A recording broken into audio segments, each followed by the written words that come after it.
Hi, I'm Logan. A few months ago, I submitted an audition for a casting call by the company Wehear, which is an audiobook company. They were looking for audiobook narrators, and we're looking to cast a whole bunch of people, and they said, send us your demos. I don't really have a demo. I don't have a demo, so I sent in an audition that I sent for another project, which is me basically monologuing some script for like a minute. And I woke up like a few days later and I was one of the ones cast, and I was like, wow, this is really exciting. Audiobooks, I've never done anything like that before. I don't really have the studio space to do that kind of work anyway, but I'd be willing to invest if it meant I'd be able to make a lot of money doing audiobooks. So the person in charge of the casting call, let's call them Jane Doe, sure, why not? She said she would send me an email with like the contract in a few days. So I'm waiting. She tells me, hey, does $150 per hour work for you? And I'm like, yeah, that works for me, because I'm a rookie. I'm like, $150 an hour is great. And that's per finished work hour. And it's kind of different. If you don't already know, it's a little bit different from just like any hourly sort of job, because when it comes to audiobooks or any kind of voice work, the finished hour is 1 hour of completed, edited, ready to go, crisp, clean, final audio. And 1 hour of that can take, for someone like me who's completely new to this, probably 5 or 6 hours of my own time. And that's initial recording, correcting mistakes, doing retakes, trimming out the bad parts, and just making sure the audio levels are consistent, all that stuff. And that could take me a while. But even if I pull up the calculator real quick, 150 per finished work hour, but if we do per hour of my own time, let's take 6 hours. 6 hours for me to edit 1 hour of spoken word. That's still $25 an hour of my time, which is great for me. So I said, sure, why not? Like, that sounds like a great rate. A little bit after she sent me that rate, I get a message. I'm part of a voice acting Discord, part of Closing Credits. If you haven't heard of them and you're interested in voice acting or like audio engineering, definitely check out Closing Credits. That's I took a couple of courses there with Brendan Hunter. In that Discord, we get a message from John Wang. If you don't know John Wang, he is a veteran in the voice acting industry. If I pull up his bio here on Casting Call. Here's his personal bio on Casting Call Club.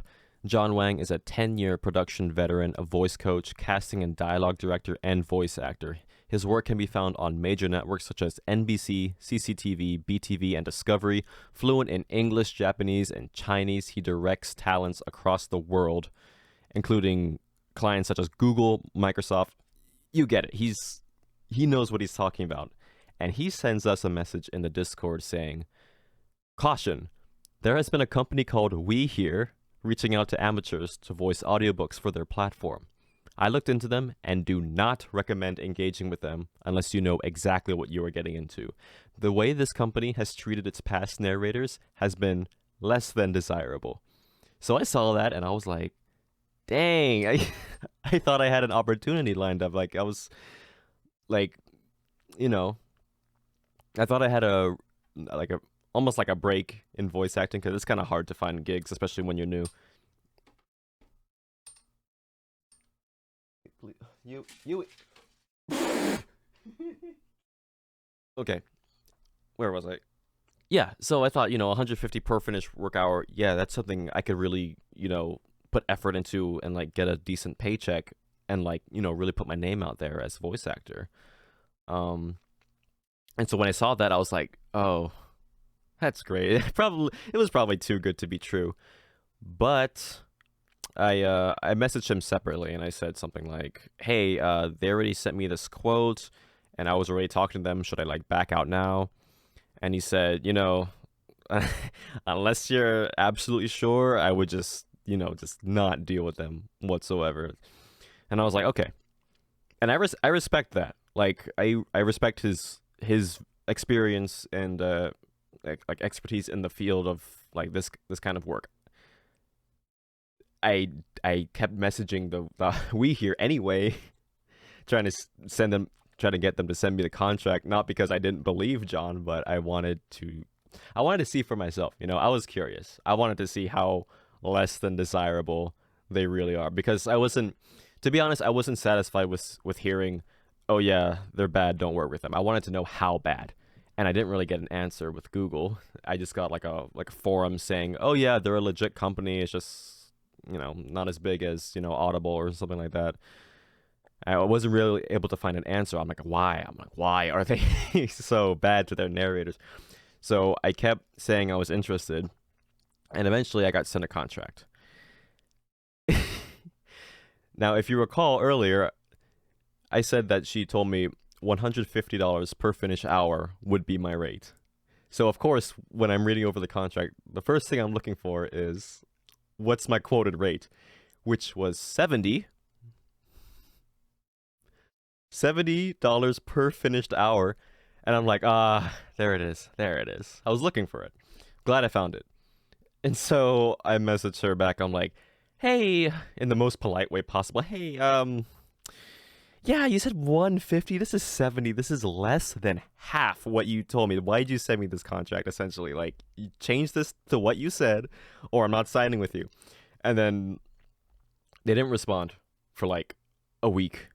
And I'm like, oh, I see. It's bait and switch. So they're just hoping no one reads it, and they'll be on their merry way.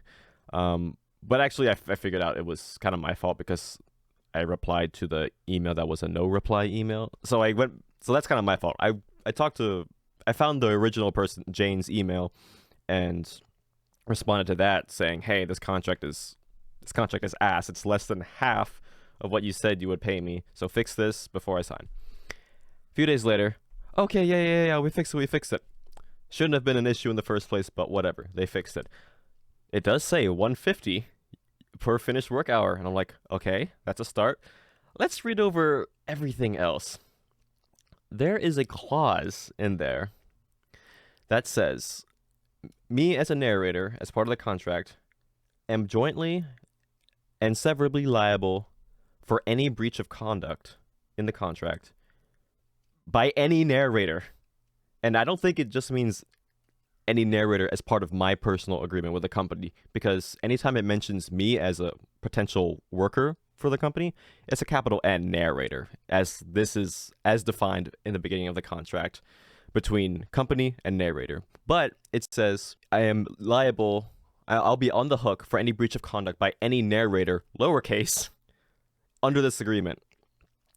Which, I mean, I don't really trust this company anyway because of what John said and what I've already witnessed with the rate change. So, of course, I can assume that means any narrator that they have under their employment, if any of them breach it, I can also be on the hook, contractually and legally. For how much? For up to 100% of dues paid to me by the company while working there. Let me pull this up right now.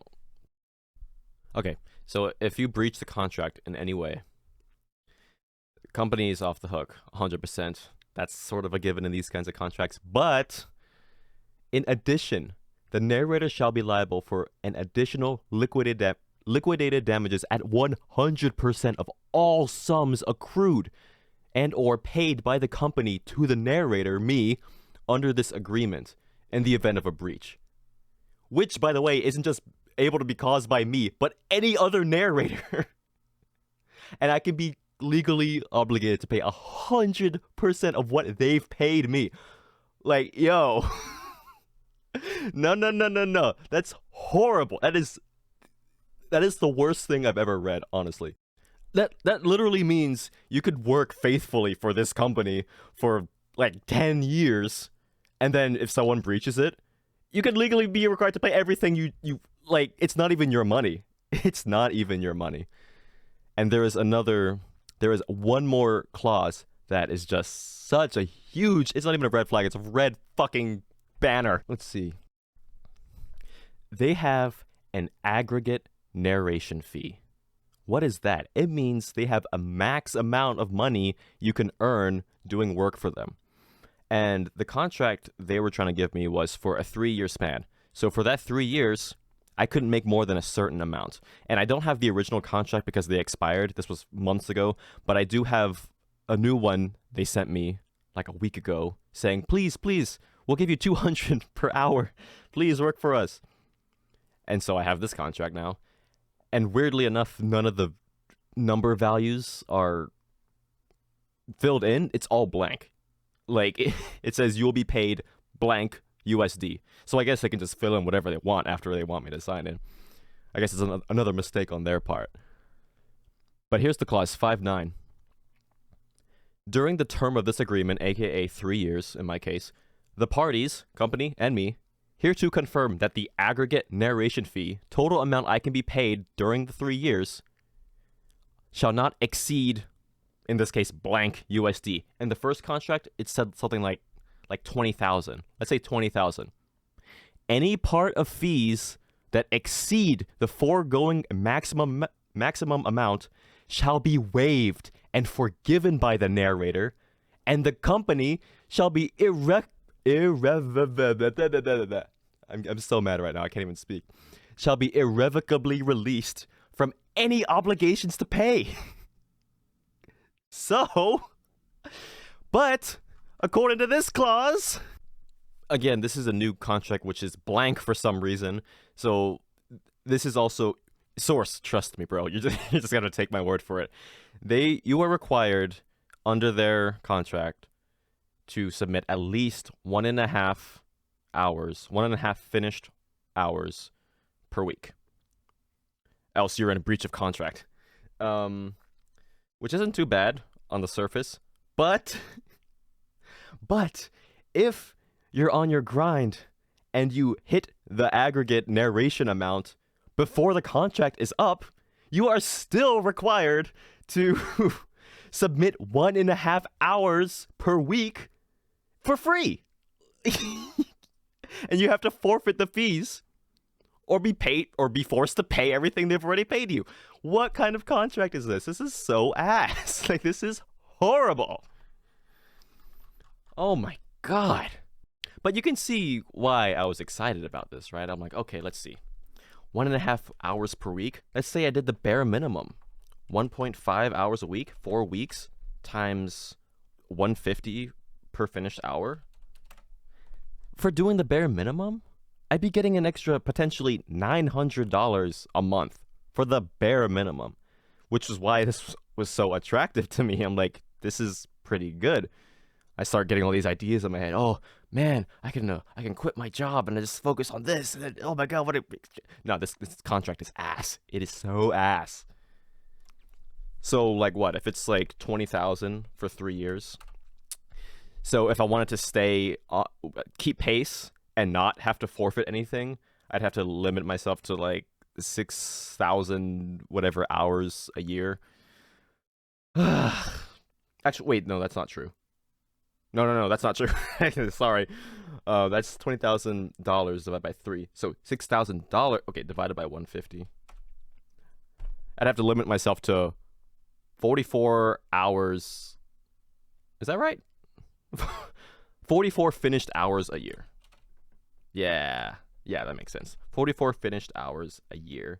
So I'd have to limit myself potentially to 3.6 hours, finished hours per month.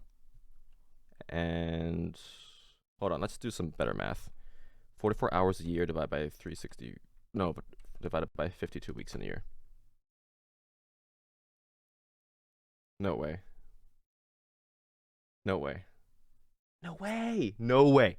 Wait, what?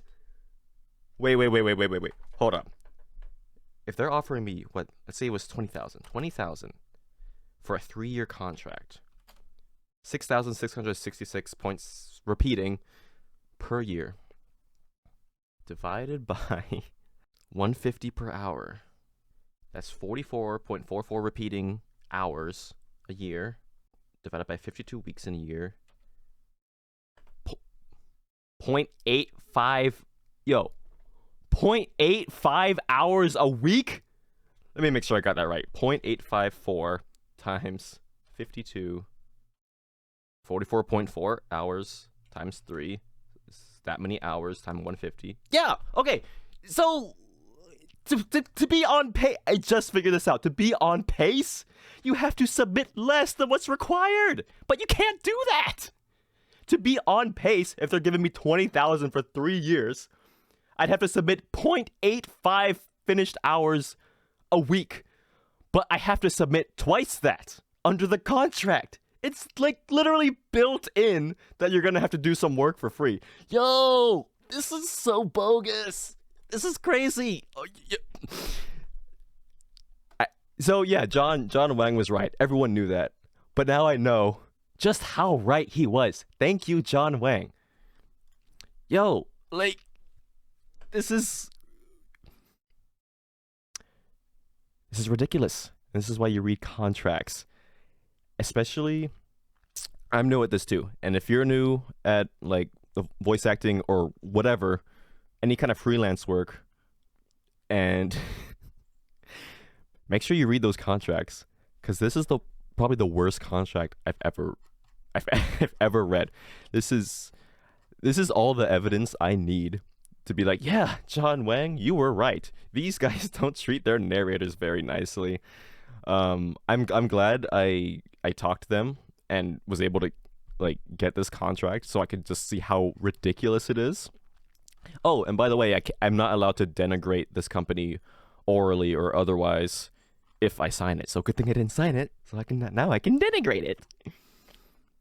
So read your contracts. Make sure, like, if it's too good to be true, sounds too good to be true. Like, I don't think I have that audiobook quality. Like, especially like this isn't a studio. This is just my bedroom.